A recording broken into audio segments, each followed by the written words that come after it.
Assalamualaikum warahmatullahi wabarakatuh. Halo, nama saya Orin Yundi Pasu.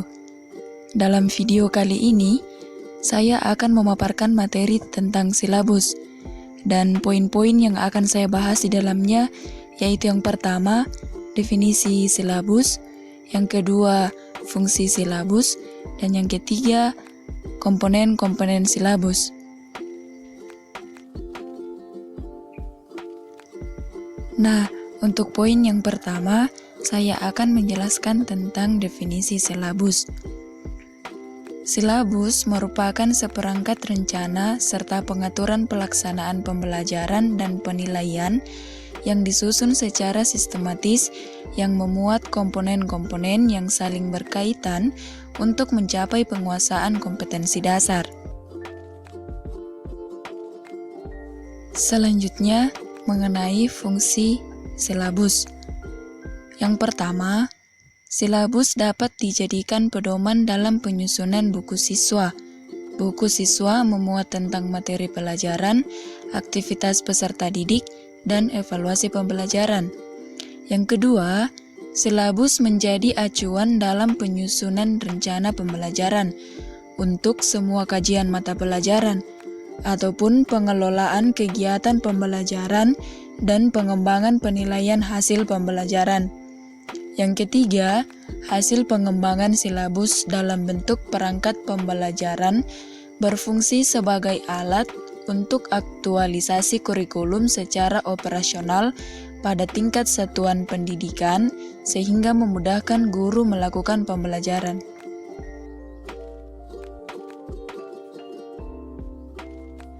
Nah, inti dari materi yang saya paparkan dalam video kali ini yaitu mengenai komponen-komponen silabus. Ada beberapa jenis komponen-komponen dalam silabus. Yang pertama yaitu standar kompetensi atau kompetensi inti, merupakan terjemahan atau operasionalisasi SKL dalam bentuk kualitas yang harus dimiliki oleh peserta didik yang dinyatakan telah menyelesaikan pendidikan pada satuan pendidikan tertentu. Yang kedua, mengenai kompetensi dasar. Kompetensi dasar adalah kemampuan untuk mencapai kompetensi inti yang harus diperoleh peserta didik melalui pembelajaran. Kompetensi dasar berisi sejumlah kemampuan yang harus dikuasai peserta didik dalam mata pelajaran tertentu sebagai rujukan penyusunan indikator kompetensi dalam suatu pelajaran. Dari kedua jenis komponen tersebut saling berkaitan antara satu dengan yang lainnya. Contohnya, dalam silabus mata pelajaran bahasa Jerman kelas 10. Kompetensi intinya yaitu menghayati dan mengamalkan ajaran agama yang dianutnya, sedangkan kompetensi dasarnya mensyukuri kesempatan dapat mempelajari bahasa Jerman sebagai bahasa pengantar komunikasi internasional. Komponen yang ketiga yaitu materi pembelajaran. Dalam komponen ini, banyak hal yang harus diperhatikan dalam penyusunan materi pembelajaran, di antaranya potensi peserta didik, relevansi dengan kebutuhan peserta didik, dan manfaat materi bagi kehidupan peserta didik. Adapun contohnya dalam silabus mata pelajaran bahasa Jerman kelas 10, yaitu temanya mengenai kehidupan sekolah.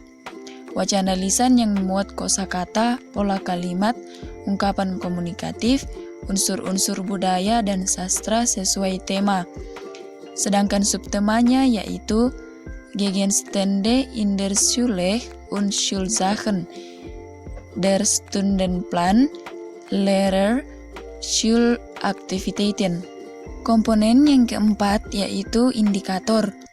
Indikator merupakan penanda pencapaian kompetensi dasar yang ditandai oleh perubahan perilaku yang dapat diukur, yang mencakup sikap, pengetahuan, dan keterampilan.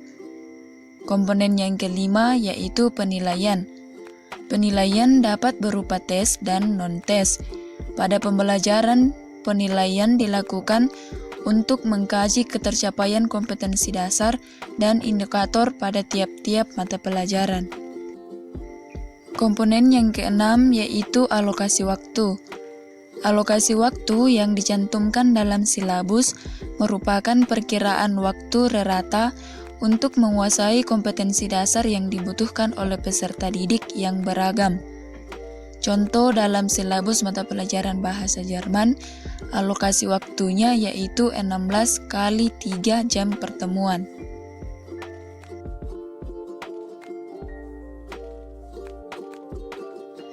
Komponen yang terakhir yaitu sumber belajar. Sumber belajar adalah rujukan, objek, dan atau bahan yang digunakan untuk kegiatan pembelajaran. Sumber belajar dapat berupa media cetak dan elektronik, narasumber, serta lingkungan fisik, alam, sosial, dan budaya. Dalam silabus mata pelajaran bahasa Jerman kelas 10, sumber belajar yang digunakan berupa buku, koran, majalah, CD atau DVD, audio, audiovisual, dan internet. Itulah pemaparan materi mengenai silabus dari saya. Kurang dan lebihnya mohon dimaafkan. Wassalamualaikum warahmatullahi wabarakatuh.